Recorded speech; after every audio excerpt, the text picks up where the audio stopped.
5분 전인데 예배 시작하겠습니다. 우리 다 자리에서 일어나셔서 찬송가 55장 우리 함께 부르면서 우리 주일 예배 시작하도록 하겠습니다. 찬송가 55장입니다.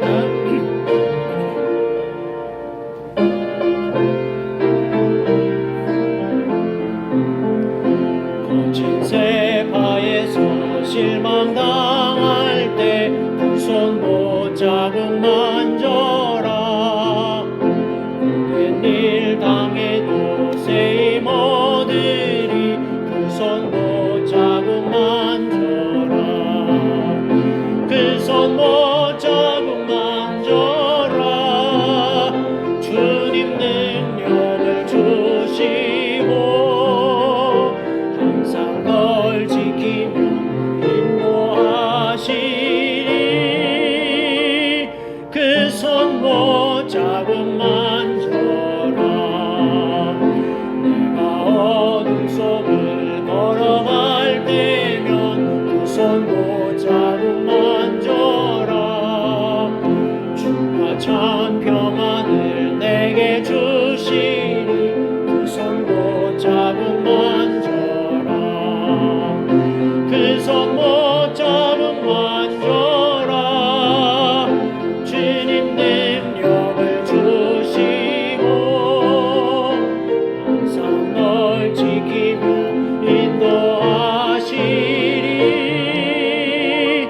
그 손 못잡은 만져라. 죄의 짐 지고서 고통 당할 때 그 손 못잡은 만져라. 우리의 맘 문 열고 구주 모셔라. 그 손 못잡은 만져라. 그 손 못잡은 만져라.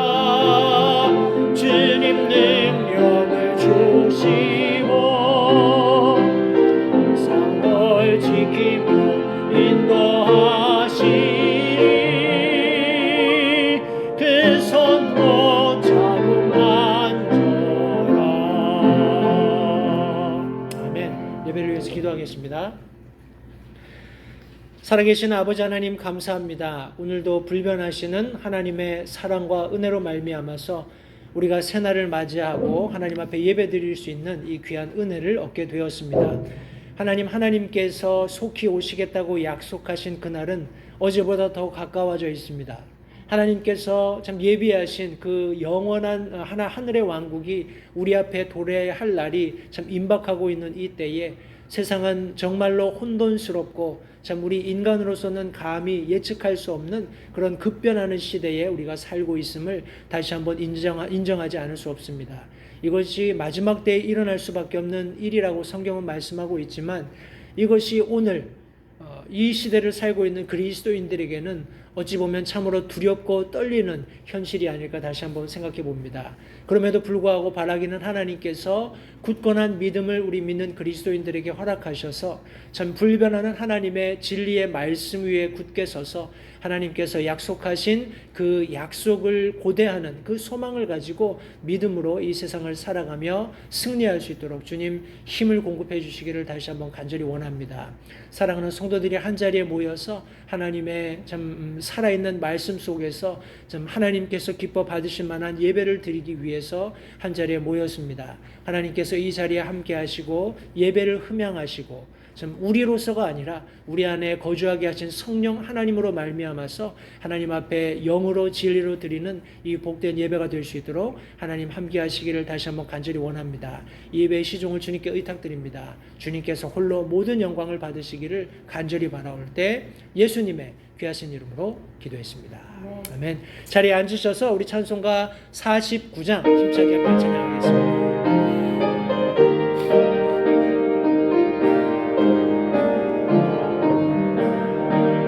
선한 목자 되신 우리 주 항상 인도하시고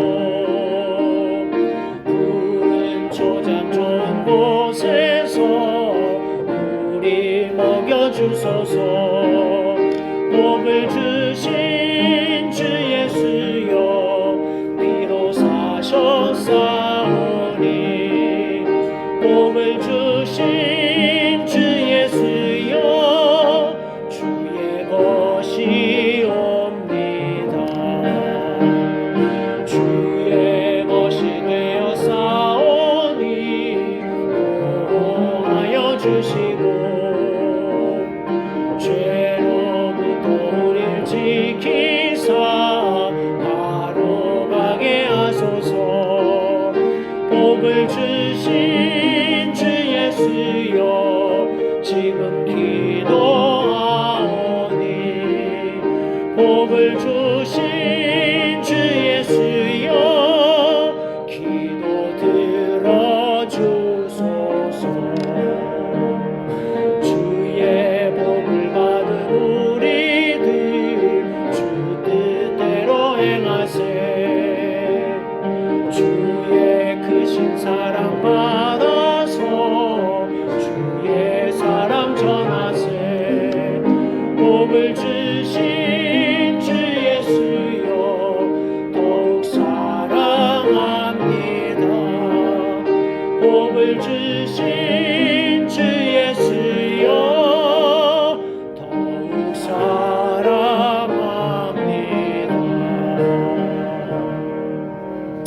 아멘.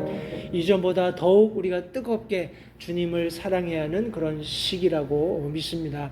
우리 계속해서 드려지는 예배를 통해서 성도님들 이 시대를 바로 볼 수 있는 영적인 안목들이 있을 수 있도록 먼저는 기도하시고 또 예배를 통해서 우리가 먼저는 힘을 얻고 또 우리 주변에 아직 예수님 알지 못하는 사람들에게 이 놀라운 복을 끼칠 수 있는, 복음을 전할 수 있는 저와 여러분들이 되기를 간절히 바랍니다. 교회 소식을 몇 가지 함께 전해드리고 다음 순서를 진행하겠습니다.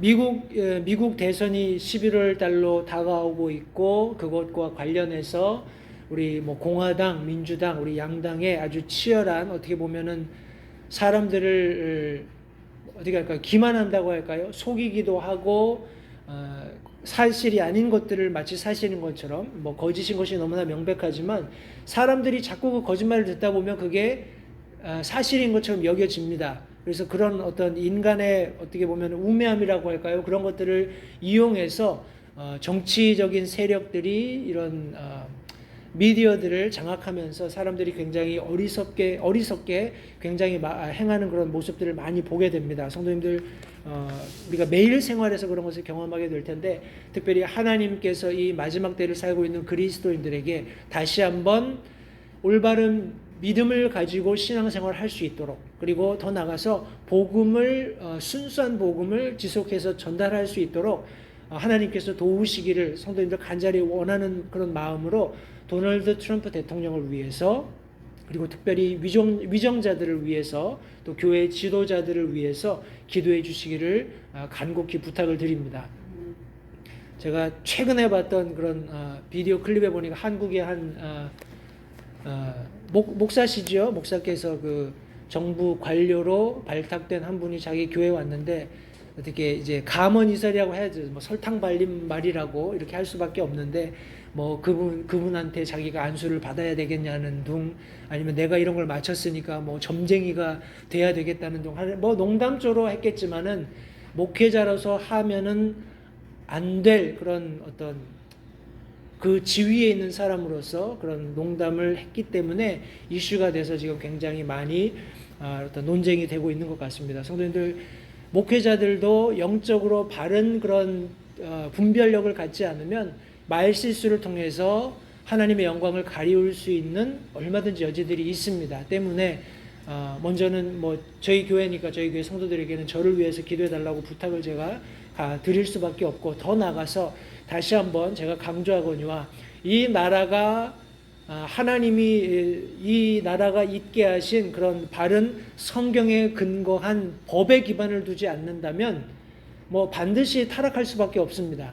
우리가 성경에서 보여지는 것처럼 하나님께서 모세를 통해서 율법을 주셨음에도 불구하고 그 율법을 온전히 따르지 못하는 물론 율법의 정체성은 나중에 갈라디아 서신에서 사도 바울이 다시 설명을 하지만은 그런 기본적으로 사람이 어떤 행동을 제약하는 그런 법률이 있음에도 불구하고 그것을 벗어나서 얼마든지 인간들이 죄악으로 치달을 수밖에 없다는 그런 본질적인 죄성은 성경이 너무나 밝히 드러내주고 있습니다. 때문에 다시 한번 적어도 도널드 트럼프 대통령은 자기가 믿고 확신하는 그런 부분에 있어서는 다시금 이 나라를 그런 하나님의 말씀으로 되돌리려고 노력하고 있습니다.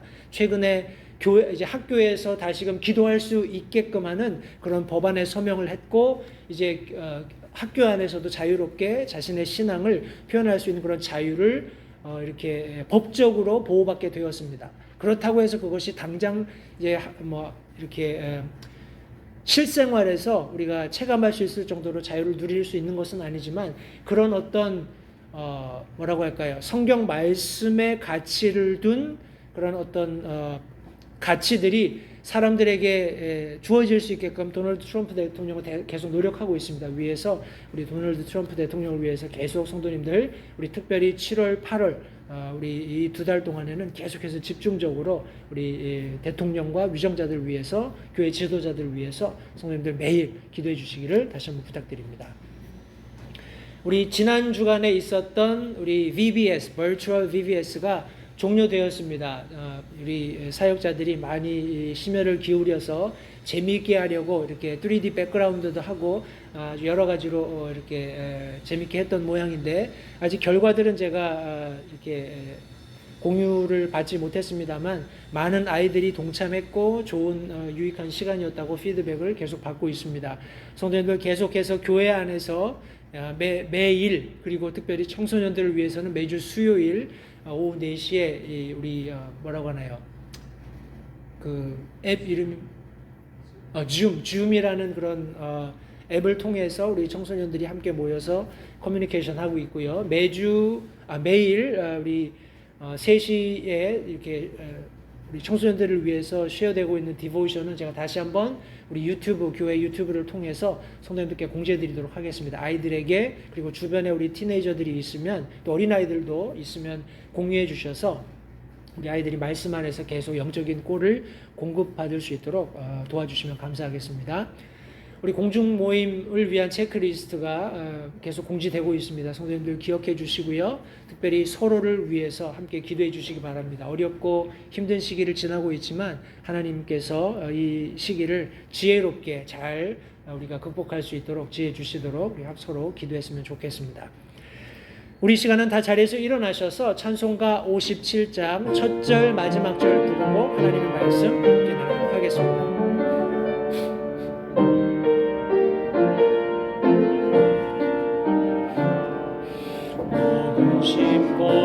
걱정 말아라, 주 너를 지키리.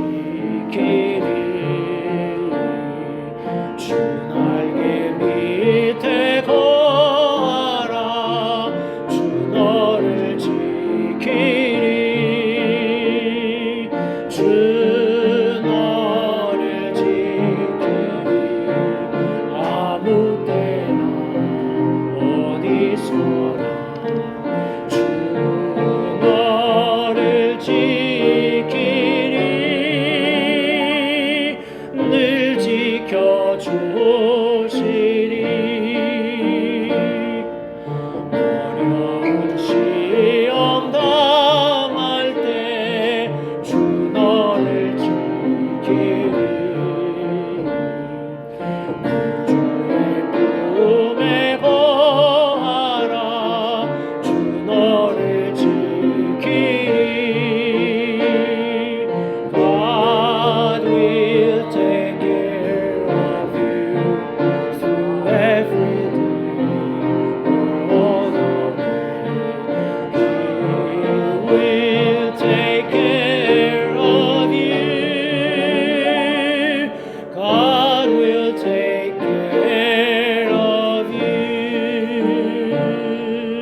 오늘은 제가 지난 시간에 말씀드렸듯이 베드로전서 1장 20절부터 25절까지 있는 말씀으로 지난 시간에 우리가 함께 나누었던 이 복음에 관하여 우리 두 번째 시간을 성도님들과 함께 나누기 원합니다. 베드로전서 1장 20절부터 25절까지의 말씀입니다. 제가 하나님의 말씀을 받들어 읽고 우리 하나님의 말씀을 나누도록 하겠습니다. 참으로 그분께서는 창세 전에 미리 정하여졌으되 이 마지막 때에 너희를 위해 드러나셨으며 너희는 그분으로 말미암아 그분을 죽은 자들로부터 일으키시고 그분에게 영광을 주신 하나님을 믿으니 이것은 너희의 믿음과 소망이 하나님 안에 있게 하려 함이니라. 너희가 성령을 통해 진리에 순종함으로 너희 혼을 깨끗하게 하여 거짓 없이 형제들을 사랑하기에 이르렀으니 순수한 마음으로 뜨겁게 서로 사랑하라. 너희가 다시 태어난 것은 썩을 씨에서 난 것이 아니요 썩지 아니할 씨에서 난 것이니 살아있고 영원히 거하는 하나님의 말씀으로 된 것이니라. 모든 육체는 풀과 같고 사람의 모든 영광은 풀의 꽃과 같으니라. 풀은 마르고 그것의 꽃은 떨어지되 오직 주의 말씀은 영원토록 지속되나니 복음으로 너희에게 선포된 말씀이 곧 이 말씀이니라.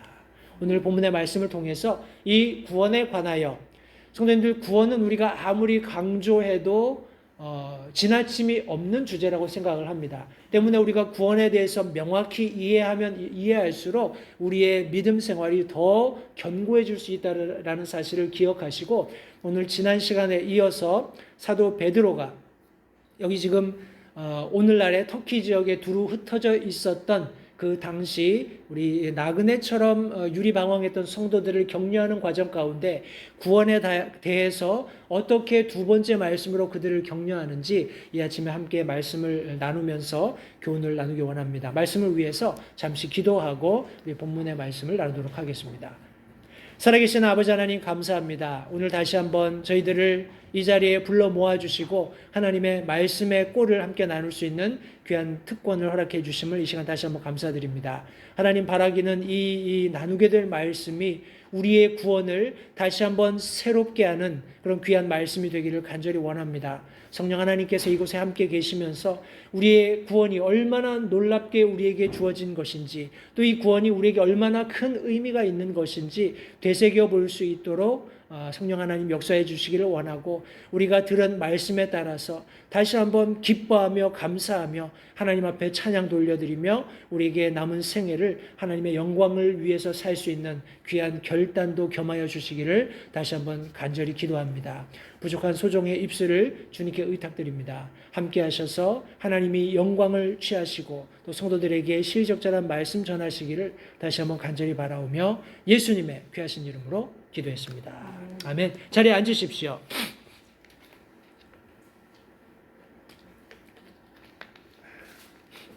지난 시간 우리 말씀을 통해서 사도 베드로가 어떻게 이 성도들을 놀랍게 특별히 구원이라는 관점에서 격려했는지 함께 말씀을 나눈 바 있습니다.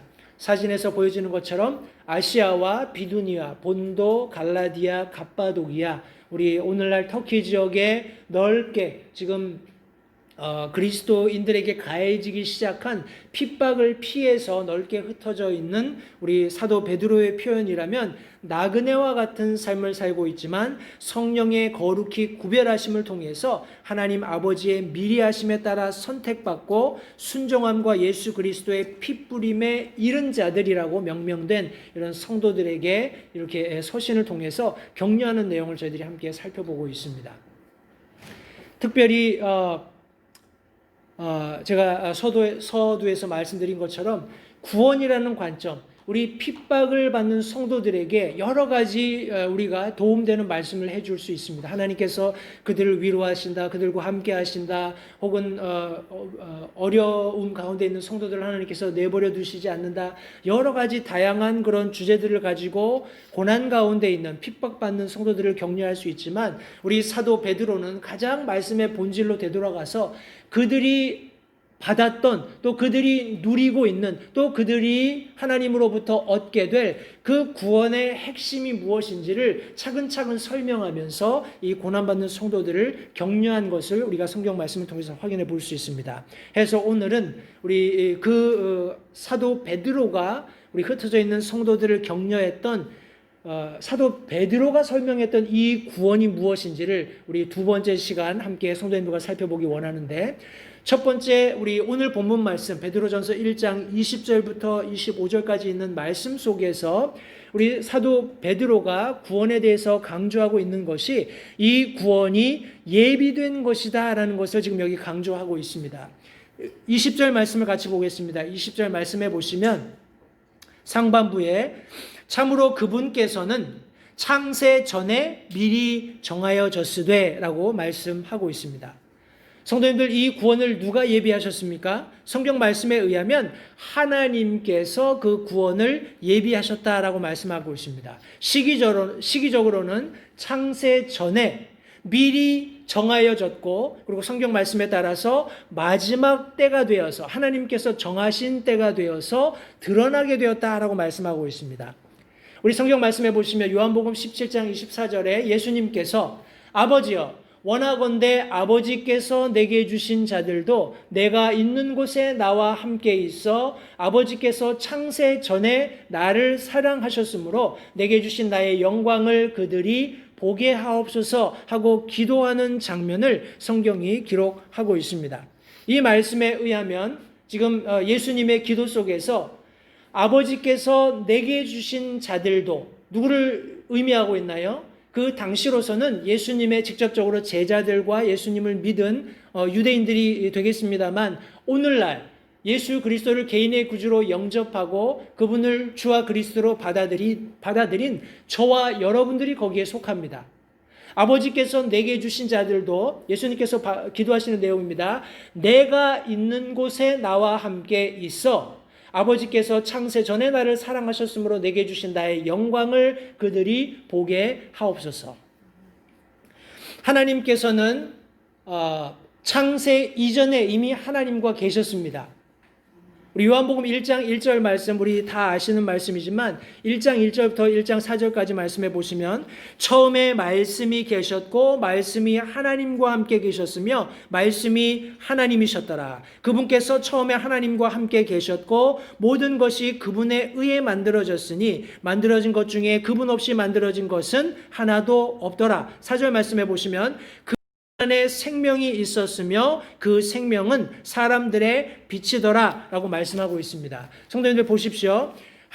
예수님께서는 우리에게 성경 말씀을 통해서 복음서를 통해서 예수라는 이름으로 이 땅 가운데 보내심을 입은 하나님의 아들은 창세 이전에 말씀이라는 그런 형태로 하나님과 함께 계셨습니다. 요한복음 1장 1절 말씀에 의하면 말씀이 계셨고 말씀이 하나님과 함께 계셨고 그 말씀이 곧 하나님이셨다. 하니까 창세 전에 말씀으로서 하나님과 함께 계셨는데 하나님께서 창조하는 시점, 다시 말해서 창세기가 기록되는 인간에게 하나님의 존재를 알리는 하나님께서 어떤 분이시며 어떤 일을 이루시고 사람들과는 어떤 관계를 가지고 계시는가, 모든 이 우리가 볼 수 있는 혹은 볼 수 없는 모든 세계를 포함한 소위 말하는 하나님의 창조의 어떤 순간과 관련해서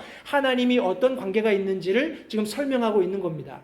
하나님께서 창세 이전에 우리 특별히 예수님으로 우리에게 알려진 그분은 말씀으로 존재하셨는데 하나님께서 창조하시는 그 시점에 그분과 함께 계시면서 말씀이라는 우리 예수님이 그 창조하는 과정 속에서 모든 사역을 하나님과 함께 하셨으므로 말씀이 없이는 창조된 것이 없다라는 거예요.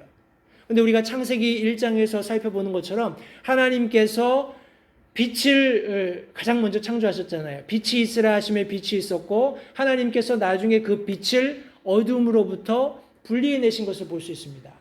그런데 이 빛이라는 것은 우리가 나중에 하나님께서 창조하시는 태양이라든지 달이라든지 별들과는 구별된 것입니다. 이것을 요한은 자신의 서신에 기록하기를 4절에 그분 안에 하나님께서 빛이 있으라라고 창세 이전에 이미 있었고 계획하셨던 것을 사람들에게 알려주시는 과정에서 그 빛을 어둠으로부터 분리해 놓으신 겁니다. 그리고 그 안에 생명을 두신 거예요. 이 생명이 사람들에게 비춰야 했는데 사람들에게 비쳤지만은 사람들이 알지 못했다라고 성경이 기록하고 있습니다. 왜냐하면 사람들이 빛보다 어두움을 더 사랑했기 때문에.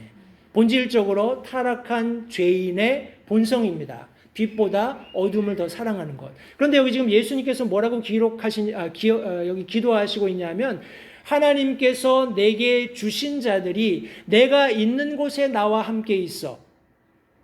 성도님들, 우리가 언젠가는 예수님께서 누리셨던 그 영광을 잠깐 천사들보다 못한 몸을 입고 이 땅에 오셔서 인간들을 위해서 하나님께 자기 자신을 드리심으로써 보혈을 흘리신 그런 상황을 우리 잠시 배제하고 우리 예수님께서는 창세 이전이나 십자가 사건 이후에 부활하신 이후에나 예수님께서 가지고 계시는 영광은 동일하다는 것을 성경이 말씀해 주고 있는 겁니다.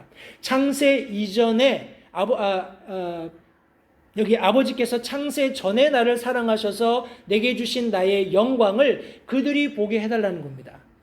그 이전에 하나님께서 우리 예수님에게 사랑과 영광을 쏟아 부어 주셨는데 그것을 하나님께서 인간들에게 전가시키기 위해서 잠시 이 땅에 머무시고 십자가에 달리시고 피 흘려 돌아가시고 장사 지낸 바 되셨다가 다시 부활하심으로써 하나님의 보좌 우편으로 올라가신 그런 모든 과정을 통해서 과거에나 우리 인간적인 개념에서는 과거나 현재가 있겠습니다만 하나님의 관점에서는 하나님께서 가지신 영광은 같은 것입니다. 그런데 우리는 구원받기 이전에 하나님의 영광을 경험할 수 있는 혹은 눈으로 목도할 수 있는 아무런 방법이 없었습니다. 그러나 하나님께서 놀랍게 우리를 예정된 구원으로 맞아주심으로써 우리가 나중에 우리 영원한 나라에 입성하게 되면 하나님께서 예수님을 사랑하셔서 주셨던 영광이 얼마나 놀라운 것인지를 우리가 목격하게 될 것을 우리 여기 성경이 말씀해 주고 있는 것입니다. 그들이 보게 하옵소서. 성도님들, 우리는 언젠가 예수님께서 누리신 놀라운 그 영광을 우리 눈으로 목격하게 될 것입니다. 그날을 고대하시기 바랍니다. 그런데 이 모든 것들이 성도님들 창세 이전에 하나님께서 예비하신 것이라는 것을 지금 성경이 말씀하고 있습니다. 이것이 고난받는 성도들에게 얼마나 큰 격려가 되었을지 성도님들 한번 상상해 보시기 바랍니다. 예수님께서는 요한복음 14장 말씀을 통해서도 우리 자신의 제자들을 이렇게 격려하셨습니다. 너희는 마음에 근심하지 말라. 하나님을 믿고 또 나를 믿으라. 내 아버지 집에 거할 곳이 많도다. 그렇지 않으면 내가 너희에게 말해 주었으리라. 내가 너희를 위해 처소를 예비하러 가노니 가서 너희를 위해 처소를 예비하면 내가 다시 와서 너희를 내게로 받아들여 내가 있는 곳에 거기에 너희도 있게 하리라. 우리가 거할 처소가 예비되고 있습니다. 그리고 우리가 언젠가 그곳에 주님과 함께 거하게 될 것을 성경이 말씀하고 있는 것입니다. 성도님들, 에베소서 1장 4절 말씀해 보시면 곧 우리가 사랑 안에서 자신 앞에 거룩하고 흠이 없게 하시려고 창세전에 그분 안에서 우리를 택하셨다라고 말씀하고 있습니다. 이 말씀을 보시면 여기에 우리가 하나님 앞에 설 수 있는 두 가지 조건을 제시하고 있습니다. 저와 여러분들이 하나님 앞에 설 수 있는 두 가지 조건을 이 에베소서 1장 4절이 말씀하고 있는데 그것이 뭐냐 하면 하나님 앞에 설 때 우리가 거룩해야 합니다. 그죠? 그리고 또 다른 하나는 흠이 없어야 돼요. 마치 구약에 하나님께서 이스라엘 백성들에게 하나님 앞에 헌물로 드리는 염소나 양 이런 가축들을 이야기할 때 그것이 성별되어야 하고 그것이 흠이 없어야 한다라는 그런 어떤 말씀과 일맥상통합니다. 본질적으로 성도님들 기억하십시오. 저와 여러분들이 하나님 앞에 거룩할 수 있는 어떤 방법도 하나님 앞에 흠 없이 드러날 수 있는 어떤 방법도 없다는 것을 기억하십시오. 저와 여러분들은 본질적으로 죄인입니다. 저와 여러분들은 본질적으로 지옥불에 던져져서 거기서 영원히 슬퍼하고 이를 갈아야 할 그런 비참한 운명을 가지고 있는 사람들이라는 것을 잊지 마시기 바랍니다. 그런데 하나님께서 창세 전에 그분 안에서 예수님 안에서 우리를 택하셨다라고 말씀하고 있습니다. 이것이 저와 여러분들이 이 두 가지 조건을 충족할 수 있는 유일한 길이 된다는 사실을 잊지 마시기 바랍니다. 하나님께서 저와 여러분들에게 너희들은 내 앞에 거룩해야 돼, 너희들은 내 앞에 흠이 없어야 돼 라고 가령 말씀하셨다면 그것이 정말 우리가 노력하면 하나님 앞에 거룩할 수 있고 하나님 앞에 흠 없게 드러날 수 있기 때문이 아니라 아무리 우리가 노력해도 그렇게 될 수 없다는 것, 그것을 깨달으라고 그렇게 말씀하신다는 사실을 잊지 마시기 바랍니다. 오직 유일한 하나님께서 자신을 위해서 성별하신, 그리고 자신을 위해서 아무런 흠이 없는 어린 양을 직접 예비하시지 않고는 결코 저와 여러분들은 하나님 앞에 거룩하거나 흠없이 드러날 수 없다는 것을 기억하시기 바랍니다. 우리 혹자는 얘기합니다. 우리 아브라함이 굉장한 믿음을 가졌기 때문에 이삭을 하나님 앞에 번제 드리려고까지 했다, 이렇게 표현하곤 합니다. 그런데 역으로 설명을 한다고 할 것 같으면 우리 아브라함이 이삭을 하나님 앞에 번제로 드리기 위해서 모리아산에 올라갔을 때 거기에서 하나님께서 자신을 위해서 그 희생 헌물을 예비해 놓으시지 않았다면 하나님께서 공의로우신, 혹은 하나님께서 무엇을 아브라함에게 요구하셨는지를 명확히 이해할 아무런 방법이 없습니다. 그죠? 하나님께서 가시 덤불 속에 하나님의 받으실 희생물을 예비해 놓으시지 않았다면 아마도 그런 아브라함이 하나님께서 자신의 희생물을 예비하실 것이다 라는 이런 믿음도 아마 헛것이 되었을 것입니다. 그리고 이삭은 거기서 피 흘리면서 그냥 죽었을지도 모르겠어요. 물론 하나님께서 모든 일을 이루실 것이라는 것은 너무나 자명한 사실이지만 오늘 우리가 함께 살펴보고 있는 하나님의 예비하심과 관련해서 하나님께서 예비하시지 않는 그런 어떤 개인의 믿음을 증명하는 사건은 혹은 사실은 일어날 수 없다라는 겁니다. 다른 말로 이야기하면 하나님께서 예수님 안에서 저와 여러분들을 택하셨다라는 거예요. 예수님, 하나님께서 선택하신 구별된 거룩하고 흠이 없는 어린 양이신 예수님께서 피를 흘리시고 우리를 위해서 대속의 헌물로 하나님 앞에 드려졌기 때문에 저와 여러분들이 감히 하나님 앞에 거룩할 수 있고 하나님 앞에 흠 없이 설 수 있다는 것을 기억하시기 바랍니다. 그러기 위해서 에베소서 1장 4절은 우리가 사랑 안에 있어야 한다라고 말씀하고 있습니다. 우리가 사랑 안에서 자신 앞에 거룩하고 흠이 없게 하시려고 창세전에 그분 안에서 우리를 택했다라고 말씀하고 있습니다. 해서 저와 여러분들은 하나님께서 예비해 놓으신 이 구원 안으로 들어감으로써 비로소 예수 그리스도라는 하나님께서 받으실 만한 거룩하고 흠이 없는 어린 양과 함께 하나님 앞에 감히 거룩하고 흠이 없게 설 수 있게 되었다는 것을 성경이 말씀하고 있는 것입니다. 성도님들, 다시 한번 저와 여러분들의 구원을 생각해 보십시오. 저와 여러분들이 하나님의 놀라우신 구원 안으로 들어갔을 때 그것은 예수 그리스도와 함께 그분이 우리에게 베풀어 주신 사랑 안으로 들어간 것입니다. 그분께로 나아간 것이에요. 그것이 저와 여러분이라면 하나님께서 예비해 놓으신 놀라운 구원이 저와 여러분들에게 성취되었음을 성도님들 잊지 마시기 바랍니다. 우리 사도행전 2장 23절 말씀해 보시면 그분께서 하나님의 정하신 계획과 미리 아심을 통하여 넘겨짐에 너희가 그분을 붙잡아 사악한 손으로 십자가에 못 박아 죽였으니 라고 성경에 기록하고 있습니다. 성도님들, 우리가 잘 아는 것처럼 예수님께서 십자가의 보혈을 흘리시고 십자가의 고난을 받으신 모든 일련의 사건들은 하나님께서 저와 여러분들을 위해서 그렇게 되도록 미리 정하신 것이다 라는 사실을 잊지 마시기 바랍니다. 이렇게 예를 들어보는 것이 어쩌면 좀 어리석을 수도 있겠습니다만 오늘날 가령 예수님께서 저와 여러분들을 구원하러 오셨다면 굳이 십자가에 달려서 돌아가실 필요가 없었을 것입니다. 그죠? 어떤 죄인으로 정해져서 전기의자에서 고문을 받는다든지 아니면 교수다에서 참수를 당한다든지 여러 가지 다른 방법으로 아마 대속의 그런 어떤 희생을 해야 했을지 모릅니다. 그러나 하나님께서 정하신, 하나님께서 예비하신 그 구원을 우리에게 언제 드러낼 것인지도 이미 계획하고 계셨고, 그 정확한 때는 성경이 기록된 것처럼 2000년 전에 예수님께서 유대 땅에 유대인의 왕으로 오셔서 모든 구약의 예언의 말씀을 성취하심과 동시에 그 당시에 로마 제국이 우리 유대 민족뿐만 아니라 전 세계적으로 자신의 막강한 어떤 군사력을 동원해서 세상을 장악해가고 있는 그런 과정 속에서 십자가라는 아주 독특하고 아주 끔찍한 그런 처형되심으로써 하나님께서 앞서 예수 그리스도의 탄생보다 훨씬 이전에 예수 그리스도의 탄생과 그분의 죽으심을 예언하신 모든 예언의 말씀이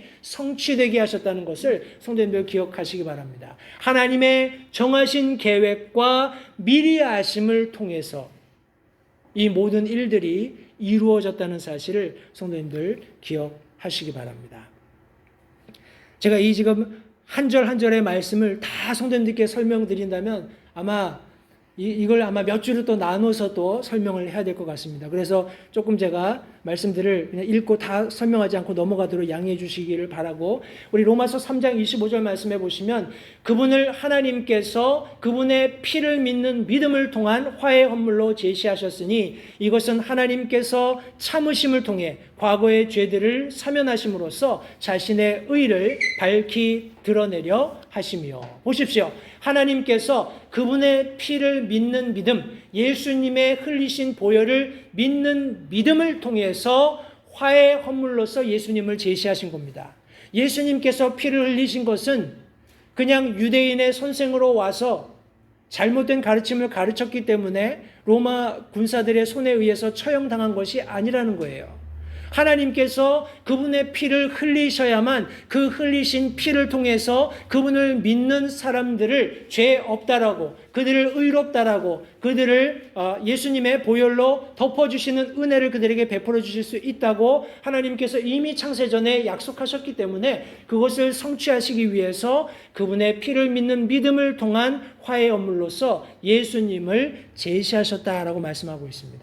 성도님들, 우리 크리스찬이티, 믿음 생활하면서 여러 가지 그런 어떤 그리스도인들의 어떤 성품을 성경이 묘사하고 있는데, 그런 것들 중에 모르겠습니다. 저만 그런지는 모르겠지만 어려운 것 혹은 좀 이렇게 견디기가 어려운 것은 인내라는 그런 어떤 미덕입니다. 인내. 믿음이 인내를 가져오는 것은 사실입니다. 우리 로마서 5장 말씀에 보시면 안 찾으셔도 됩니다. 제가 읽겠습니다. 제가 자주 인용하는 말씀이기도 합니다만, 그러므로 우리가 5장 1절부터 그러므로 우리가 믿음으로 의롭게 되어 우리 주 예수 그리스도를 통해 하나님과 더불어 화평을 누리는도다. 또 우리가 그분을 통해 지금 서 있는 이 은혜 안에 믿음으로 들어감을 얻었으며 하나님의 영광의 소망을 기뻐하느니라. 그리할 뿐만 아니라 우리가 환난도 기뻐하나니, 보십시오. 저와 여러분들도 어떤 면에서는 믿음 생활하면서 여러 가지 어려운 상황들을 직면하곤 합니다. 그런데 특별히 우리 함께 살펴보았던 베드로 전서의 수신자들, 이 베드로 사도의 서신을 받고 있는 그리스도인들은 엄청난 핍박을 피해서 지금 유리방황하고 있는 성도들입니다. 그들에게 우리 환난을 기뻐할 수 있는 이유를 설명하고 있는데, 환난도 기뻐하나니 환난은 인내를, 인내는 체험은 소망을 이루는 줄 우리가 아노라 라고 사도 바울이 우리 로마서 5장에서 기록하고 있습니다. 다시요. 환난도 기뻐하는데 환난은 인내는 경험입니다. 그 체험은 소망을. 그런데 이 모든 것 뒤에 우리 성령 하나님께서 계신 거예요. 성령 하나님께서 계셔서 우리가 가진 소망을 지속하게 하는 겁니다. 그 소망 때문에 우리가 많은 경험들을 할 수밖에 없는 겁니다. 그 경험을 해가는 과정 가운데 우리는 인내가 필요한 겁니다. 근데 그 인내는 결국 환난을 통해서 온다는 거예요. 어려움을 통해서 온다는 겁니다.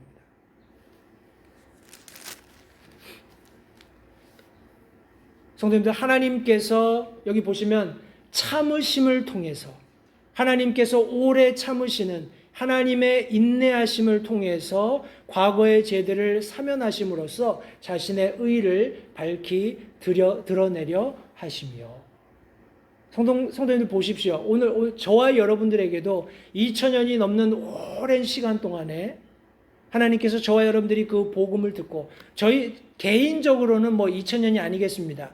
저와 여러분들이 구원받은 그 시점까지 그 과거의 우리 개인적인 인생을 우리가 그냥 짧게 돌이켜 본다고 할지라도 하나님께서 오래 참아주심을 통해서 우리가 하나님께서 예수 그리스도를 하나님과 화해할 수 있는 화해물로 제시하셨다는 것을 우리가 깨닫고 그분을 믿고 영접하는 순간까지 얼마나 오래 하나님께서 우리를 위해 참아주셨는지, 기다려주셨는지 생각할 때 참으로 하나님 앞에 감사드리지 않을 수 없습니다.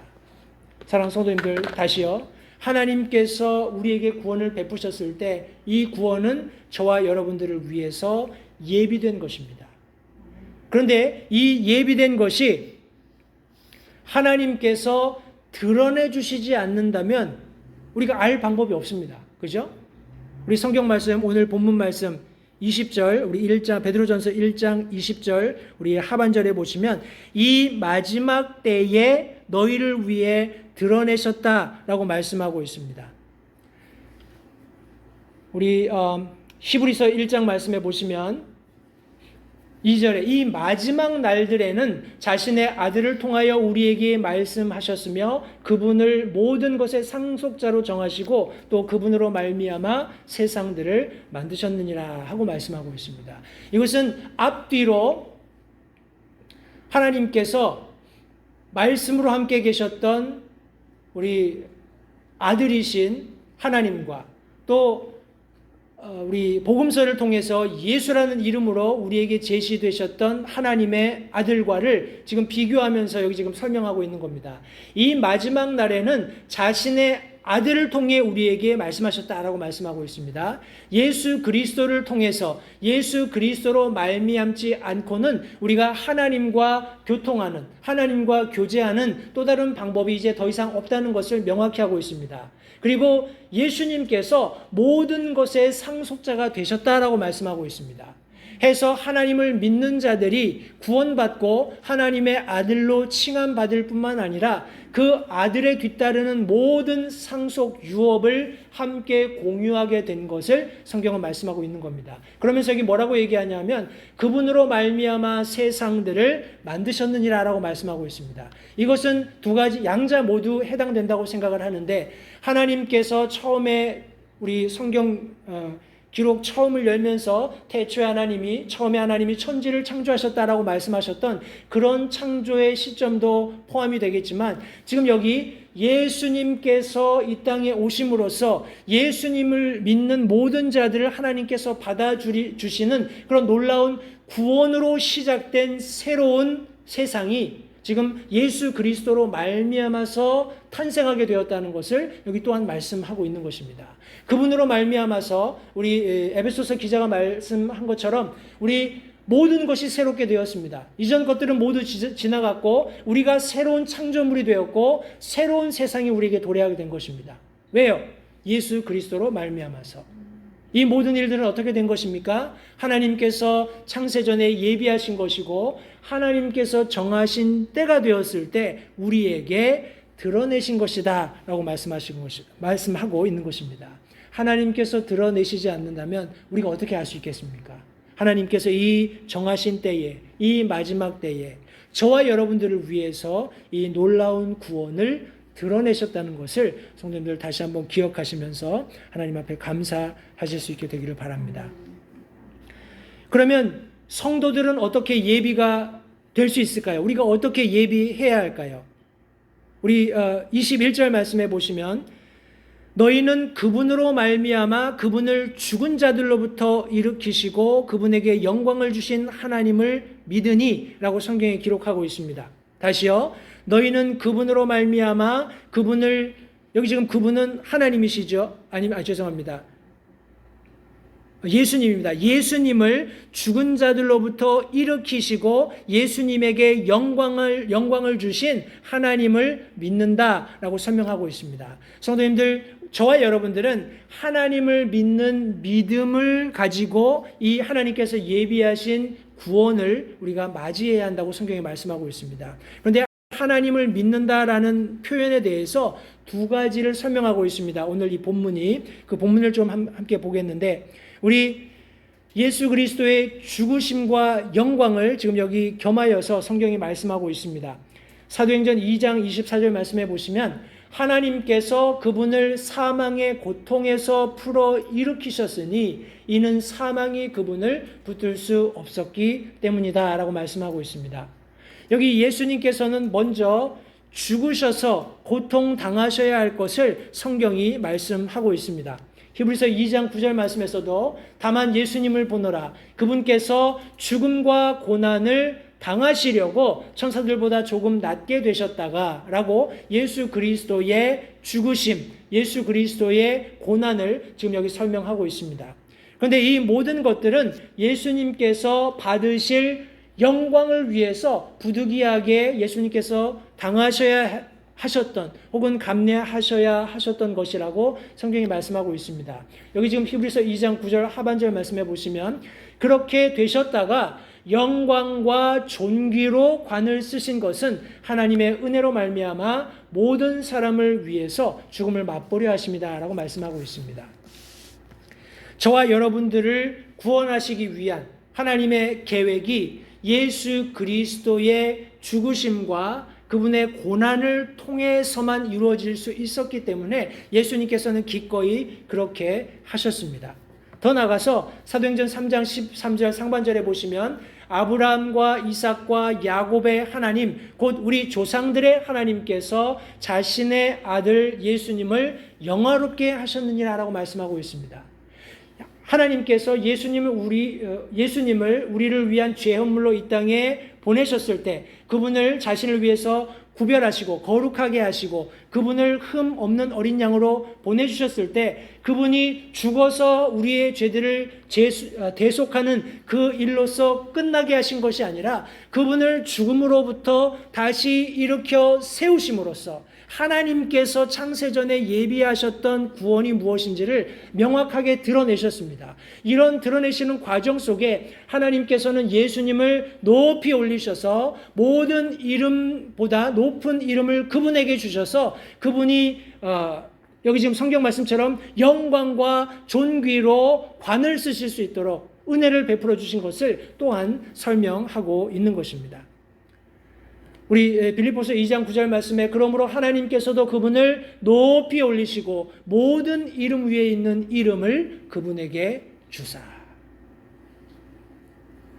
우리 베드로전서 3장 22절 말씀해 보시면, 그분께서 하늘로 들어가사 하나님의 오른편에 계시니 천사들과 권위들과 권능들이 그분께 복종하느니라 라고 말씀하고 있습니다. 가장 높은 이름을 가지시고 가장 큰 그 누구와도 견줄 수 없는 능력을 가지시고 하나님께서 그곳에, 예수님께서 그곳에 좌정하고 계신 것을 성경이 말씀하고 계신 것입니다. 예수님께서도 요한복음 12장 44절 45절 말씀에 예수님께서 외쳐 이르시되 나를 믿는 자는 나를 믿지 아니하고 나를 보내신 분을 믿으며 나를 보는 자는 나를 보내신 분을 보느니라 라고 말씀하고 있습니다. 영광스러운 하나님 자신을 오늘날 저와 여러분들을 위해서 드러내심으로써 하나님께서 예비하신 구원을 우리가 맞이할 수 있게끔, 우리가 예비할 수 있게끔 준비하신 것을 성경이 말씀하고 있는 것입니다. 여기 지금 제가 앞서 말씀드렸던 21절이 말씀하고 있는 하나님을 믿는 믿음은 두 가지를 의미하고 있는데, 우리 예수 그리스도를 통해서 하나님께서 그분을 죽은 자들 가운데 일으키신 것, 그분을 다시 살리신 것, 그리고 예수님께서 영광을 받으신 것을 우리가 믿어야 될 것을 성경이 말씀하고 있습니다. 제가 지난 시간에도 말씀드렸던 것처럼 로마서 10장에서 말씀하고 있는 우리 가서 같이 한번 볼까요? 우리 이 말씀은 우리가 복음 전할 때도 함께 많이 쓰는 말씀이기 때문에 우리 성도님들 알아두시면 도움이 되시라고 생각이 됩니다.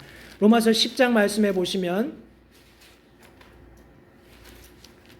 9절에 곧 내가 만일 입으로 주 예수님을 시인하고 하나님께서 그분을 죽은 자들로부터 살리신 것을 내 마음속으로 믿으면 구원을 받으리니 하면서 마음으로 믿어 의에 이르고 입으로 시인하여 구원에 이른다는 이 말씀을 제가 지난 시간에도 말씀을 드렸습니다. 9절 말씀해 보시면 만일 내 입으로 주 예수님을 시인하고 그분께서 나를 위해서 이 땅에 오시고 내 모든 죄를 대신해서 갈보리 언덕에서 피 흘려 돌아가신 것, 그리고 그분께서 죽은 자들로부터 살아나신 것, 성경 말씀에 의하면 하나님께서 그분을 죽은 자들로부터 살리신 것, 다시 말해서 나를 위해서 대속의 보혈을 흘려주신 하나님께서 창세 이전에 예비하신 하나님의 흠이 없고 점이 없고 거룩하신 어린 양이신 예수 그리스도를 믿는 믿음과 동시에 그분을 그렇게 하시도록 창세전에 예비하심으로 그분이 보혈을 흘려서 이 땅 가운데 우리의 죄를 대속하셨을 뿐만 아니라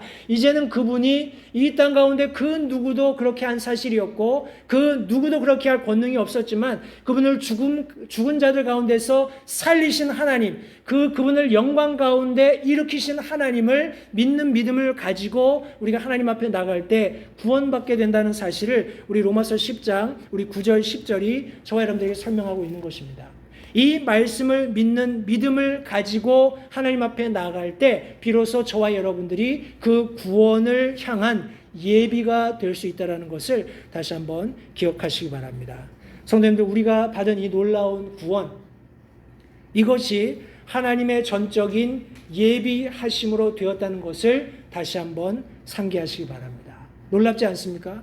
하나님께서 저와 여러분들을 위해서 창세 전에 하나님의 전지하시고 전능하신 가운데 아시고 예비하시고 또 그것을 정하신 때가 되었을 때 저와 여러분들을 위해서 드러내셨다는 것을 기억하시기 바랍니다.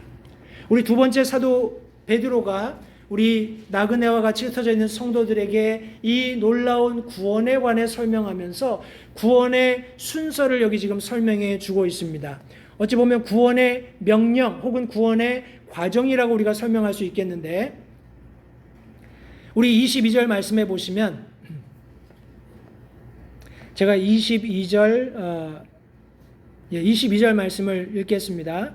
성도님들 같이 베드로전서 1장 22절 말씀을 같이 보십시오. 너희가 성령을 통해 진리에 순종함으로 너희 혼을 깨끗하게 하여 거짓 없이 형제들을 사랑하기에 이르렀으니 순수한 마음으로 뜨겁게 서로 사랑하라 라고 기록하고 있습니다. 여기 보시면 구원의 과정이 잘 설명되어 있습니다. 성도님들, 성경에서 어떤 단어들이 이렇게 배치될 때는 그냥 이 저자가 임의로 그렇게 기술한 것이 아니라는 것을 잊지 마시기 바랍니다. 성경이 기록된 것은 성령의 감동하심으로 성령 하나님께서 움직이게 하시는 대로 우리 저자들이 기록했다는 것을 기억하시면서 오늘 이 21절 말씀해 보시면 몇 가지 중요한 원리들이 설명되고 있는데 여기 보면 22절 말씀에 우리 고린도전서 12장 3절 말씀처럼 그러므로 내가 너희에게 깨닫게 하노니 하나님의 영으로 말미암아 말하는 자는 아무도 예수님을 저주받은 자라 하지 아니하고 또 성령님으로 말미암지 않고서는 아무도 예수님을 주라고 말할 수 없다라고 분명히 못 받고 있습니다. 따라서 21절 말씀 22절 말씀 너희가 성령을 통해 성도님들, 우리가 구원받을 때 성령 하나님께서 말씀 전하는 사람과 말씀을 듣는 사람, 전도자와 피전도자의 그런 복음을 공유하는 과정 가운데 함께 하셔야지만 구원이 이루어질 수 있다는 사실을 성도님들 잊지 마시기 바랍니다. 우리 오늘 오전에 우리 목사님이 잠깐 우리 개인 그런 간증을 하시면서 이제 구원에 관심 없는 사람이 와서 자기에게 무엇을 하기 위해서 마치 복음을 들어주는 척했다라는 그런 이제 이야기를 좀 하셨어요.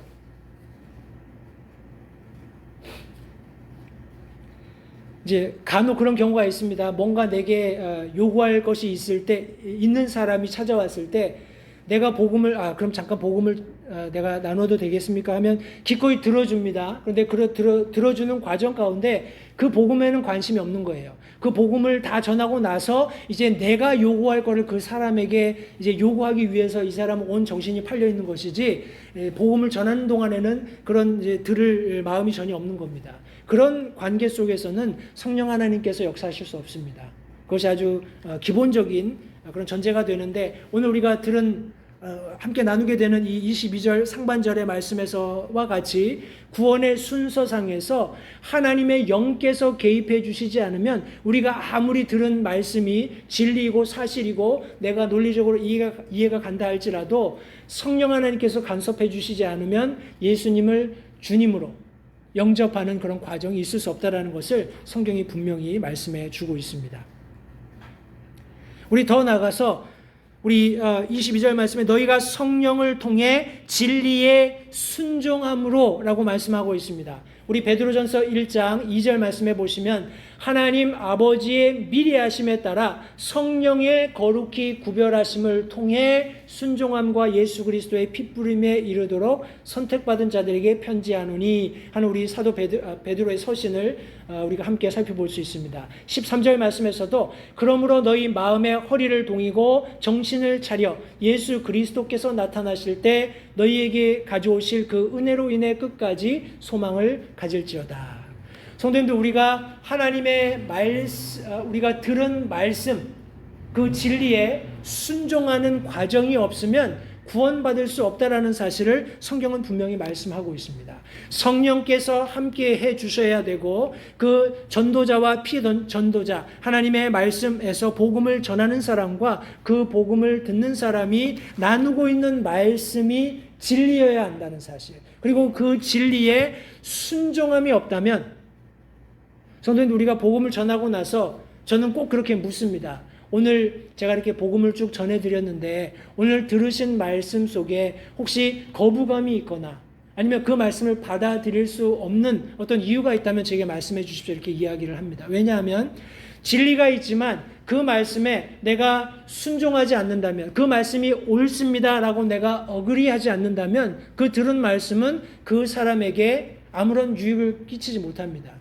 때문에 그런 질문을 제가 반드시 하게 되는데, 오늘 여기 베드로전서 1장 우리 2절에서도 사도 베드로가 이 구원받은 그러나 고난받고 흩어져 있는 성도들을 통해서 성령의 거룩히 구별하심을 통해서 순종함과 예수님의 핏부림에 이르고 선택받은 자들이라고 설명하고 있는 것과 같이 저와 여러분들도 구원받을 때 성령 하나님의 함께 하심 가운데 들은 진리의 말씀에 순종함으로 구원받게 되었다는 것을 잊지 마시기 바랍니다. 성도님들, 이 순서는 바뀔 수 없습니다. 다시 한번요. 성령 하나님께서 그 가운데 함께 하시고 내가 들은 진리의 말씀에 순종함으로 구원받게 되는데, 22절 말씀에 계속해서 보시면 진리의 순종함으로 너희 혼을 깨끗하게 했다라고 말씀하고 있습니다. 너희 자신이 이제 비로소 깨끗하게 되었다라고 말씀하고 있습니다. 우리 첫 번째 대지에서 설명드린 것처럼 우리 자신을 사랑 안에서 하나님 앞에 거룩하고 흠이 없게 드릴 수 있는 유일한 방법은 예수 그리스도를 통해서 뿐이라고 제가 분명히 말씀드렸습니다. 해서 우리가 구원받을 때 성령 하나님께서 그 가운데 함께 계셔서 내가 복음을 전해드릴 때 그 진리의 말씀에 맞습니다, 내가 그 말씀에 동의합니다 하는 믿음을 가지고 하나님 앞에 순종함으로 나아갔을 때 성령 하나님께서 내 입을 열어서 하나님 앞에 내가 예수 그리스도를 개인의 구주로 영접할 수 있도록, 예수님을 주님으로 그리스도로 고백할 수 있도록 도와주시는 거예요. 그렇게 할 때 비로소 우리가 깨끗함을 입게 되고 하나님 앞에 거룩하고 흠이 없게 드러나게 된다고 성경이 말씀하고 있는 것입니다. 그렇게 해야지만 우리 성경 말씀처럼 거짓 없이 형제들을 사랑하기에 이를 수 있다라는 거예요. 성도님들, 간혹 교회에서 막 이렇게 오버액트하는 그런 분들이 종종 있습니다. 그죠? 형제님, 자매님 하면서 막 뜨겁게 사랑을 쏟아내는 것처럼 이렇게 하시는 분들이 있습니다. 그런데 그렇게 하는 것이 나쁘거나 아니면 그렇게 하는 것이 뭐라고 하나요? 이렇게 비성서적이고 이런 건 전혀 아닙니다. 그것은 너무나 지극히 당연한 것입니다. 그런데 그렇게 하기 때문에 저 사람은 구원받았다라고 생각하는 것은 잘못된 거라는 거예요. 이해가 되시죠? 다시 말해서 그 사람의 행동, 그 사람이 교회 안에서 보여주는 어떤 퍼포먼스 때문에 저 사람이 저렇게 행동하는 거는 구원받았기 때문에 저 사람은 구원 간증 들어볼 필요도 없어. 이렇게 생각하시면 안 된다라는 겁니다. 순서가 분명합니다. 성령 하나님께서 먼저 우리 가운데 역사하셔야 된다는 거예요. 그리고 우리가 들은 진리에 순종해야 한다는 겁니다. 그렇게 할 때 저와 여러분들이 깨끗하게 되는 겁니다. 하나님 앞에 거룩하고 흠이 없고 받으실 만하게 되는 거예요. 그런 상태에서 그런 구원의 분명한 확신을 가진 사람들이 함께 모였을 때 비로소 거짓 없는, 위선적이지 않은, 이런 어떤 행위에 집착하지 않는 그런 순수한 형제 사랑을 할 수 있게 된다고 성경이 말씀하고 있는 것입니다. 그 외에도 제가 너무나 하고 싶은 얘기들이 많지만 그거 좀 줄이겠습니다. 우리 구원의 증거는 반드시 드러날 수밖에 없지요. 그죠? 저와 여러분들이 받은 이 구원의 증거는 반드시 드러날 수밖에 없습니다. 때문에 우리 사도 베드로는 순수한 마음으로 우리 22절 하반절에 보시면 형제 사랑하기에 이르렀으니 그것이 구원받은 그리스도인의 실체이고 그 올바른 순서이기 때문에 그렇게 이른 그리스도인들이라면 순수한 마음으로 뜨겁게 서로 사랑하라 라고 말씀하고 있습니다.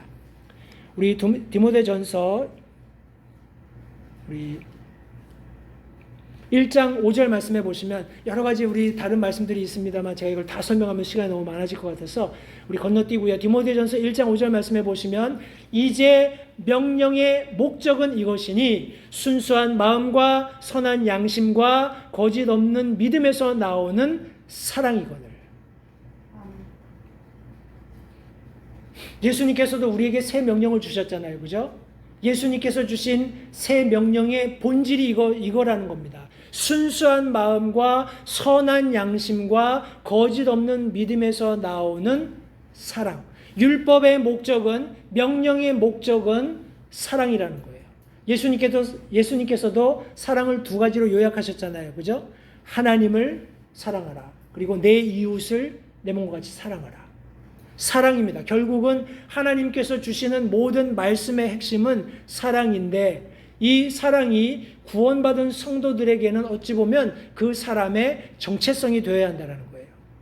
그것이 가령 저와 여러분들의 정체성이라면 그걸 아낄 필요가 없다는 겁니다. 해서 사도 베드로는 고난받고 있지만 비록 우리 떠돌이같이 그런 신앙생활을 하고 있지만 그런 그리스도인들에게 너희가 놀랍게 하나님께서 예비하신 구원을 받았다면 하나님께서 올바른 구원이 무엇인지 그 순서를 명확하게 설명해 주고 계시는데 그 순서에 따라서 너희가 구원받은 것이 너무나 분명하다면 이제 그 사랑을 아끼지 말고 고난받고 있지만 뜨겁게 서로 사랑하라고 지금 여기 말씀해 주고 있는 것입니다. 하나님과 사람들을 향한 순수한 마음에서 나오는 선한 양심에 기인한 거짓 없는 믿음의 근간을 둔 바탕을 둔 사랑을 할 것을 성경이 말씀에 기록해 주고 있는 것입니다. 베드로전서 4장 8절입니다. 무엇보다 너희끼리 뜨겁게 사랑하라. 왜요? 사랑은 허다한 죄를 덮으리라. 우리 마지막으로 사도 베드로가 이 구원을 설명하면서 다시 재차 핍박받고 있는 성도들을 향해서 구원의 본질이 무엇인지를 여기 지금 설명해 주고 있습니다. 본질을 좀 재미있는 예를 들어서 표현하고 있는데 우리 23절부터 25절까지 제가 읽겠습니다. 너희가 다시 태어난 것은 다시 말하면 너희가 새로운 창조물로 태어난 것은, 너희가 구원받은 것은 썩을 씨에서 난 것이 아니요 썩지 아니할 씨에서 난 것이니 살아있고 영원히 거하는 하나님의 말씀으로 된 것이니라. 모든 육체는 풀과 같고 사람의 모든 영광은 풀의 꽃과 같으니라. 풀은 마르고 그것의 꽃은 떨어지되 오직 주의 말씀은 영원토록 지속되나니 복음으로 너희에게 선포한 말씀이 곧 이 말씀이다 라고 기록하고 있습니다. 저와 여러분들이 다시 태어났다는 사실을 기억하시기 바랍니다. 성도님들, 고난받는 성도들에게 사도 베드로가 다시 한번 강조하는 것은 너희가 다시 태어났다, 너희가 구원받았다라는 것이에요. 우리 1장 3절 말씀에서도 하나님 곧 우리 주 예수 그리스도의 아버지를 찬송하리로다. 그분께서 자신의 풍성하신 긍휼에 따라 죽은 자들로부터 예수 그리스도를 부활하게 하심으로 우리를 다시 낳으시고 산 소망에 이르게 하셨다라고 말씀하고 있습니다. 우리는 새로운 생명을 얻었고 이제는 세상 사람들이 쫓아가는 것 같은 소멸될 소망이 아니라 살아있는 영원한 소망을 뒤쫓게 하셨다고 성경이 말씀하고 있습니다. 때문에 베드로전서 2장 2절은 새로 태어난 아기들로서 말씀의 순수한 젖을 사모하라. 이것은 너희가 그 젖으로 말미암아 성장하게 하려 함이다 라고 말씀하고 있습니다. 저와 여러분들은 새로 태어났습니다. 이제 육신적인 음식을 가지고 이 새로 태어난 생명을 먹이는 것이 아니라 하나님의 말씀을 공급함으로써 새롭게 태어난 이 새로운 생명을 위해서 이렇게 널처링 해야 된다고 성경이 말씀하고 있는 것입니다. 그러면서 이 씨를 설명하고 있어요. 우리 23절 우리 말씀해 보시면 너희가 다시 태어난 것은 썩을 씨에서 난 것이 아니요 썩지 아니할 씨에서 났다라고 말씀하고 있습니다. 우리 씨를 얘기할 때 우리 두 가지를 설명할 수 있습니다. 한 가지는 우리 물리적으로 씨가 땅에 떨어지면 어떻게 돼야 되나요? 예수님도 말씀하셨죠. 썩지 아니하면 열매를 맺을 수 없다라고 말씀하셨죠. 썩어야 이제 뭐 30백원, 60백원, 100백원 결실을 맺는다는 그런 측면에서 물리적으로 복음이 땅에 떨어졌을 때, 복음의 씨가 마음의 밭에 떨어졌을 때 그 말씀이 영향력을 끼치지 않는다면, 그 사람의 마음에 흡수되지 않는다면 그런 측면에서 썩어야 된다는 한 가지 측면이 있고, 지금 여기 사도 베드로가 설명하고 있는 썩을 씨에서 난 것이 아니고 썩지 아니할 씨에서 난 것이다라고 하는 의미는 그 씨의 본질을 얘기하고 있는 것입니다. 그 씨의 본질이 무엇인지를 지금 설명하고 있는데, 세상 썩어 없어지는, 소멸되는 사람들이 추구하는 것들과 같지 않다라는 측면에서 우리가 새롭게 태어난 그런 어떤 씨의 본질이 그와 같다라는 것을 설명해 주고 있는 것입니다. 썩지 아니할 씨, 다시 말해서 영원히 거하는 하나님의 말씀을 지금 여기 씨에 비유하고 있다라는 사실을 잊지 마시기 바랍니다. 이와 유사한 말씀을 우리 요한복음 1장 13절에서 이렇게 말씀하고 있습니다. 이들은 혈통이나 육신의 뜻으로나 사람의 뜻으로 나지 아니하고 오직 하나님에게서 태어난 자들이다 말씀하고 있습니다. 영접하는 자, 곧 그 이름을 믿는 자들에게 하나님의 아들들이 되는 권세를 하나님 주신다라는 그 말씀을 하면서 이렇게 태어난 사람들, 예수님을 개인의 구주로 영접한 사람들, 우리 성령의 간섭하심을 통해서 진리의 순종함으로 깨끗함을 입고 뜨겁게 거짓 없는 형제 사랑하기에 이른 사람들은 혈통으로 나는 것이 아니라는 겁니다. 육신의 뜻으로, 내 의지로 나는 것이 아니라는 거예요. 사람의 뜻으로 나는 것이 아니라 오직 하나님에게서 태어난 자들이다라고 분명히 말씀해 주고 있습니다. 하나님의 씨, 다시 말해서 영원한 복음의 씨앗을 통해서 그 씨앗을 마음에 받은 사람들이 비로소 구원 얻게 된다는 사실을 성경이 말씀해 주고 있습니다. 그런 측면에서 구원의 본질은 하나님께서 창세전에 예비하시고 바른 순서에 의해서 사람들의 마음밭에 발화되는, 싹을 틔우는 그런 복음이라는 것을 사도 바울은 명확하게 다시 한번 흩어져 있는 성도들에게 설명해 주고 있는 것입니다. 더 나아가서 그것이 영원히 거하게 된다라고 말씀하고 있어요. 우리 히브리서 말씀이 우리 히브리서 4장 12절 말씀해 보시면 하나님의 말씀은 살아있고, 하나님의 말씀은 그냥 어떤 뭐라고 얘기할까요?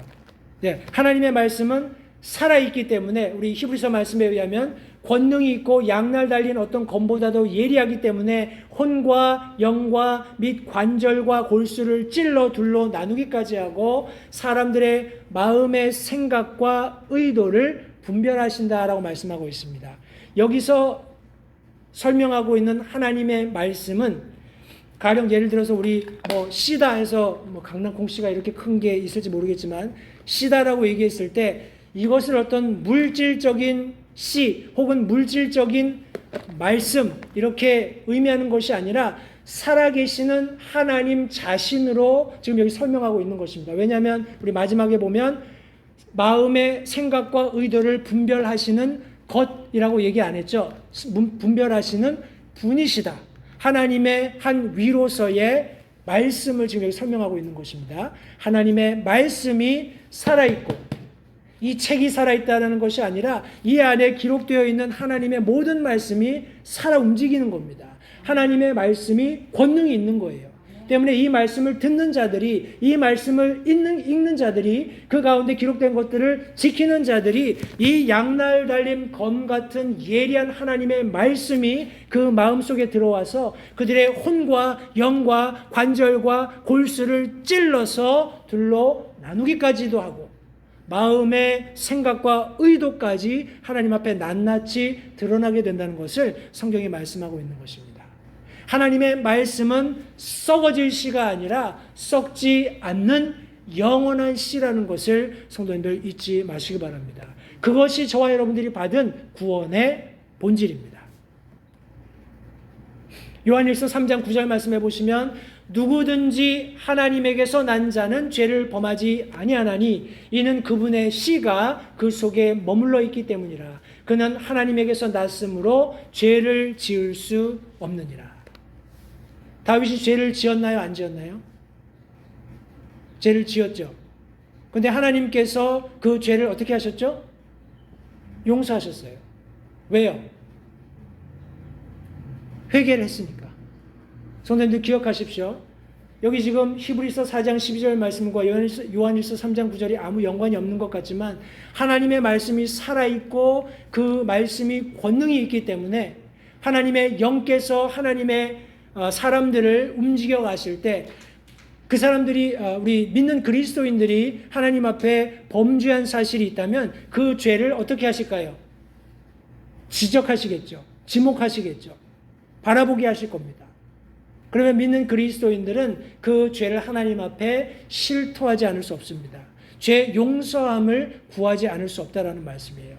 죄를 범하지 않는다라는 것은 우리가 이제 더 이상 구원받은 사람으로서 이 세상 살 때 이제 죽을 때까지 난 한 번도 죄를 짓지 않는다 그런 개념으로 이해하시기보다는 하나님께서 죄로 그 사람을 끝까지 추적할 그런 여지를 남겨두지 않는다라는 의미로 이해하는 것이 더 옳다고 생각을 합니다. 왜냐하면 죄에 대한 컨빅션이 계속 있잖아요. 그러면 그 죄를 하나님 앞에 회개합니다. 하나님께서 죄를 용서하세요. 그러면 성경 말씀에서처럼 하나님께서 용서하신 죄는 어떻게 되죠? 동이 서에서 먼 것처럼 하나님께서 죄과를 멀리 하신다고 말씀하셨습니다. 바닷물 속에 던져버린다고 말씀하셨어요. 2번 다시 기억하시지 않겠다고 말씀하셨습니다. 그런 하나님을 믿는 저와 여러분들이 바른 구원을 받았다면 정말 제가 용서받았을까? 하나님이 나 같은 사람도 용서해 주실까? 이렇게 의심하는 것은 옳지 않다라는 겁니다. 하나님께서 우리를 용서해 주셨을 때 그 하나님의 용서는 하나님의 거짓말 하실 수 없는 그런 어떤 성품에 따라서 완전히 우리와는 떨어진 이제 더 이상 하나님께서 우리를 죄인으로 여기시지 않는 그런 거룩한 성별을 입게 되었다는 것을 성도님들 잊지 마시기 바랍니다. 우리 야고보서 1장 18절 말씀해 보시면 그분께서 자신의 뜻에 따라 진리의 말씀으로 우리를 낳으셨으니 그것은 우리가 자신의 창조물 가운데 첫 열매 종류가 되게 하려 하십니다 라고 말씀하고 있습니다. 하나님의 뜻에 따라서 진리의 말씀으로 우리를 낳으셨다라고 말씀하고 있습니다. 하나님의 영원하신 말씀으로, 이 구원의 본질이 되는 하나님의 말씀으로 저와 여러분들을 낳으셨기 때문에 하나님께서 예수 그리스도 안에서 시작하신 새로운 창조 세계의 첫 열매가 되도록 우리를 도우셨다라고 성경이 말씀하고 있는 것입니다. 성도님들, 저와 여러분들은 본질적으로 죽어 멸망하는, 소멸하는 그런 미력한 존재라는 것을 성경이 말씀하고 있습니다. 우리 그런 말씀이 여러 가지 있겠습니다만 제가 빨리 몇 가지 말씀만 읽겠습니다. 이사야서 40장 6절 8절 말씀 2절에 보시면 그 소리가 이르되 외치라 하니 그가 이르되 내가 무엇이라 외치리까 하매 모든 육체는 풀이요 육체의 모든 아름다움은 들의 꽃과 같으리라. 8절에 풀은 마르고 꽃은 시드나 우리 하나님의 말씀은 영원토록 서리라 하라. 우리 대언자 이사야의 말씀을 지금 사도 베드로가 동일하게 24절에 다시 언급하면서 인간이 얼마나 미력한지, 인간이 얼마나 보잘것없는지를 다시 한번 설명했습니다. 야고보서 1장 11절 말씀에서도 해가 돋는 뜨거운 열기로 풀을 말리면 그곳에 꽃이 떨어져 그곳에 외형의 아름다움이 없어지나니 부유한 사람도 자기 길에서 이와 같이 사라지리라. 지금 억만장자 백만장자 이렇게 얘기하고 사람들의 부러움을 살지 모르지만 한순간입니다. 아무 사람들이 목표로 삼거나 어떤 자랑거리 혹은 추구하고 있는 어떤 대상으로 삼고 있는 그 어떤 것도 성도님들 아무 의미가 없다는 것을 다시 한번 기억하시기 바랍니다. 고린도전서 7장 31절 말씀에서도 이 세상을 이용하는 자들은 남용하지 않는 자처럼 되라. 이 세상의 외형은 사라지느니라. 모든 것이 소멸됩니다. 모든 것이 없어집니다. 그런 저와 여러분들, 본질을 가지고 있는 저와 여러분들이 하나님의 놀라운 구원을 입게 되었다는 겁니다. 그 구원의 본질이 무엇입니까? 하나님의 말씀입니다. 시편 102편 12절 26절에 그러나 오 주여 주는 영원히 계시며 주를 기억하는 것은 모든 세대에 이르리이다. 그것들은 사라지려니와 오직 주는 지속하시겠고 참으로 그것들은 다 옷같이 낡아지리니 주께서 의복같이 그것들을 바꾸시면 그것들이 바뀌려니와. 하나님께서만이 영원하시며 하나님께서만이 모든 것을 새롭게 하실 수 있는 분이심을 성경이 말씀하고 있습니다. 시편 111편 7편 8편 말씀에 그분의 손으로 행하신 일들은 진실과 공의요 그분의 모든 명령들은 확실하니 그것들은 영원 무궁토록 굳게 서며 진실함과 곧바름 속에서 이루어졌도다. 우리 시편 119편 89편에서도 주여 주의 말씀은 영원히 하늘에 정착되었사오며 마태복음 5장 18절에서도 진실로 내가 너에게 이르노니 하늘과 땅이 없어지기 전에는 율법의 1.1획도 결코 없어지지 아니하고 마침내 다 성취되리라 라고 기록하셨습니다. 누가복음 16장 17절 말씀에서도 율법의 1획이 없어지는 것보다 하늘과 땅이 사라지는 것이 더 쉬우니라. 다시 말해서 하나님의 말씀은 사라지지 않고 불변하신 것임을 성경이 말씀하고 있는 것입니다. 누가복음 21장 33절에도 하늘과 땅은 없어지겠으나 내 말들은 없어지지 아니하리라. 우리 마태복음 24장 35절 말씀에서도 그런즉 이와 같이 너희가 이 모든 일을 볼 때에 그때가 가까이 그 문 앞에 이른 줄 아느니라 라고 말씀하셨습니다. 사랑하는 성도 여러분들, 하나님께서 우리 지금 저와 여러분들이 살고 있는 이 시대를 저와 여러분들이 믿음의 눈으로 볼 수 있게 되기를 간절히 바라고 계시다고 믿습니다. 저와 여러분들이 고난 가운데 있는 것이 사실입니다. 믿는 그리스도인들이 핍박받는 것이 지금 현실입니다. 그럼에도 불구하고 이 모든 일들이 되어지는 것을 볼 때 사랑하는 성도님들, 하나님의 말씀이 성취될 것을 믿고 확신하게 되시기를 바랍니다. 저와 여러분들은 마지막 시대를 살고 있습니다. 이제 우리가 기다릴 유일한 것 한 가지가 더 있다면 예수님께서 공중에 오셔서 우리를 불러 올리시는 그 순간만이 남아있다는 것을 잊지 마시기 바랍니다. 성도님들, 영적으로 깨어서 싸우십시오. 우리가 마땅히 싸워야 할 영적인 전투를 하지 않는다면 예수님께서 보장하신 승리는 결코 우리의 것이 될 수 없습니다. 싸우지 않는 군사가 어떻게 전쟁의 승리의 환호를 올릴 수 있겠습니까? 성도님들, 매일 매순간 개인이 경험하는 어떤 고난 속에서, 가정이 경험하는 환난 속에서, 내가 일하는 사업장이나 다른 사람들과의 관계에서 겪게 되는 고난들이 있을 때, 성도님들 다시 한번 기억하십시오. 저와 여러분들은 구원받은 성도들입니다. 이 구원은 놀랍게 하나님께서 예비하셨고 분명한 순서가 있다고 말씀하셨어요. 저와 여러분들은 계속해서 하나님의 말씀을 통해서 우리가 받은 구원이 올바른 과정을 통해서 그 하나님께서 예비하셨던 구원이라는 사실을 다시 한번 우리가 확신하는 그런 시간들을 계속해서 가지고 있습니다. 구원의 본질은 하나님의 말씀 안에 있는 것입니다. 이 말씀을 떠나지 마십시오. 이 말씀 위에 굳게 서셔서 예수님께서 약속하신, 우리가 기다리고 고대하는 예수님의 재림의 순간이 우리 눈에 목도되기까지 성도님들, 우리에게 맡겨진 믿음의 경주를, 또 영적인 전쟁을 우리가 기꺼이 감내함으로 매 순간 개인의 삶에서, 가정을 통해서, 내 직장과 사업장을 통해서, 또 학업을 통해서 하나님 앞에 영광 돌리는 모든 LH 침례교회 성도님들이 되시기를 다시 한번 간절히 바랍니다. 기도하겠습니다. 하나님 감사합니다. 오늘 다시 한번 사랑하는 성도들과 함께 하나님의 말씀을 나눌 수 있도록 도와주셔서 감사합니다. 우리가 받은 이 구원이 얼마나 놀라운 구원인지요. 하나님, 이 구원이 참 그 무엇과도 비교할 수 없는, 하나님께서 계획하시고 하나님께서 예비하신 너무나 명확한 질서를 가진 그런 본질도 불변하는 하나님의 말씀에 근거한 것임을 오늘 우리가 하나님의 말씀을 통해서 다시 한번 확인하게 되었습니다. 하나님, 그 구원에 대해서 다시 한번 하나님께 감사드리고 흔들림 없는 믿음을 가지고 그 구원에 굳게 서서 주님의 오심을 기다리는 우리 모든 LH 침례교회 성도들이 되실 수 있도록 주님 도우시기를 원합니다. 초청의 시간을 주님께 의탁드리며 예수님의 귀하신 이름으로 기도했습니다. 아멘. 다 자리에서 일어나셔서 우리 찬송가 352장 한 절 부르고 우리 폐회 기도하도록 하겠습니다.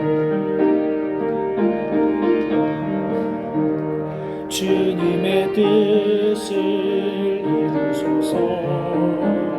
당신 발 앞에 엎드리니 진과 같은 날 빚으사 주님의 형상 만드소서. 피아노가 연주되는 동안 잠시 성도님들 결단하는 시간 가지시기 바랍니다. 내게 베풀어 주신 이 놀라운 구원에 대해서 다시 한번 감사하는 시간이 되시기를 바라고, 더 나아가서 내 주변에 아직 예수님 알지 못하는 사람들에게 이 복음을 힘써 전하는 그런 계기로 삼으실 수 있게 되길 바랍니다. 잠시 기도하겠습니다.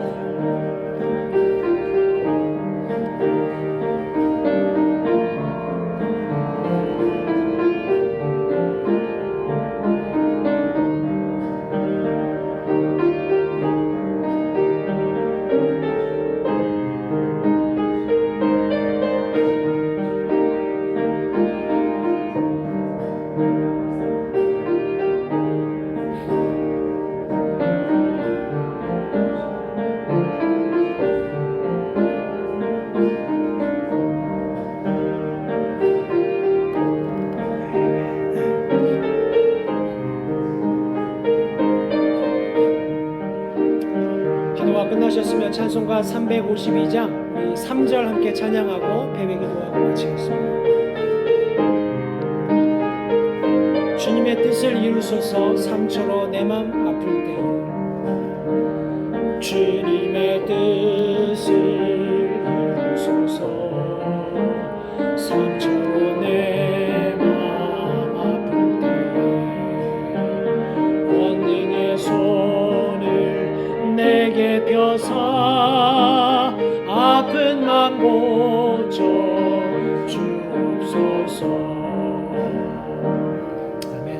들으신 말씀을 다시 한번 마음에 기억하시고 우리 말씀을 의지해서 승리하는 복된 한 주가 되시기 바랍니다. 기도하겠습니다.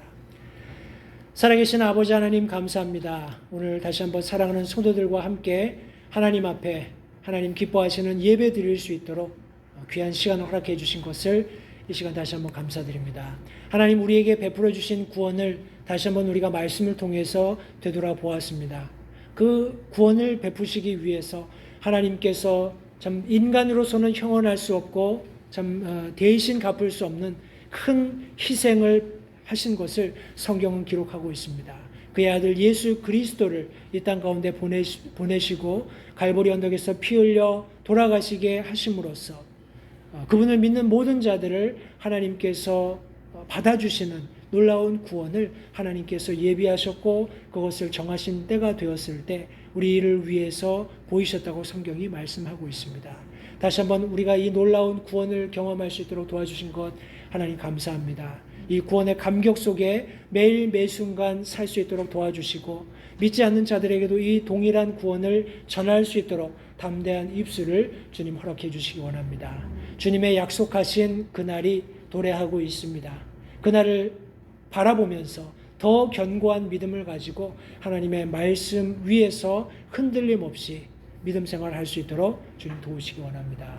돌아오는 한 주도 주님께 의탁드립니다. 주님께서 함께 하셔서 성도들의 삶에 간섭하시고 모든 영광을 하나님께서 홀로 받으시기를 다시 한번 간절히 바라오며 예수님의 귀하신 이름으로 기도했습니다. 아멘. 이상으로 예배를 마치겠습니다.